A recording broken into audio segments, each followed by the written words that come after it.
प्राचीन समय की बात है। एक विशाल और भव्य राज्य में एक अत्याचारी राजा का शासन था। वह स्वयं को भगवान से भी बड़ा मानता था। उसका आदेश था कि पूरे राज्य में केवल उसी की पूजा हो। लेकिन उसी महल में उसका छोटा पुत्र प्रहलाद रहता था, शांत, कोमल और अत्यंत भक्तिमय।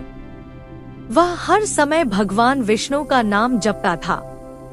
राजा ने कई बार उसे समझाया, डराया, धमकाया, मेरी पूजा करो, मैं ही सबसे बड़ा हूँ।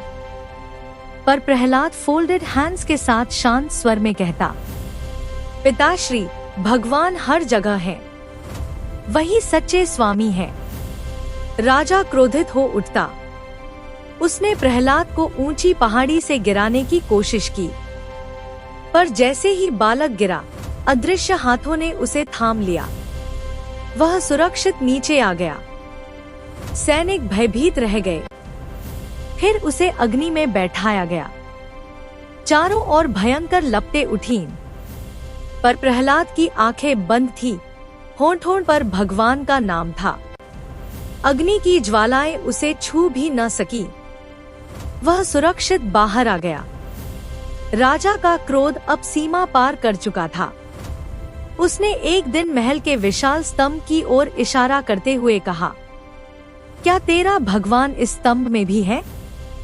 प्रहलाद ने निडर होकर उत्तर दिया, हाँ, भगवान हर जगह है। राजा ने गदा उठाकर स्तंभ पर प्रहार किया। उसी क्षण भयंकर गर्जना हुई। महल की दीवारें कांप उठी। स्तंभ फट गया और उसमें से प्रकट हुए आधे मनुष्य, आधे सिंह रूप में भगवान नरसिंह। उनकी आंखों में अग्नि, शरीर से दिव्य प्रकाश निकल रहा था। उन्होंने अत्याचारी राजा को पकड़ लिया और संध्या समय चौखट पर बैठकर उसका अंत कर दिया, क्योंकि वरदान था कि न दिन में, न रात में, न भीतर, न बाहर, न मनुष्य, न पशु उसे मार सके। राज्य में शांति छा गई।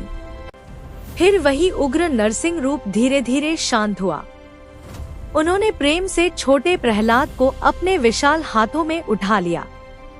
उनके क्रोध की अग्नि अब करुणा में बदल चुकी थी। प्रहलाद ने फोल्डेड हैंड से कहा, प्रभु, मुझे कुछ नहीं चाहिए, बस आपकी भक्ति बनी रहे। भगवान ने उसके सिर पर हाथ रखा और आशीर्वाद दिया। उस दिन संसार ने सीखा, सच्ची भक्ति में इतनी शक्ति होती है कि स्वयं भगवान अपने भक्त की रक्षा के लिए अवतार ले लेते हैं। जहाँ विश्वास अडिग हो, वहाँ ईश्वर स्वयं प्रकट होते हैं। भक्ति ही सबसे बड़ी शक्ति है।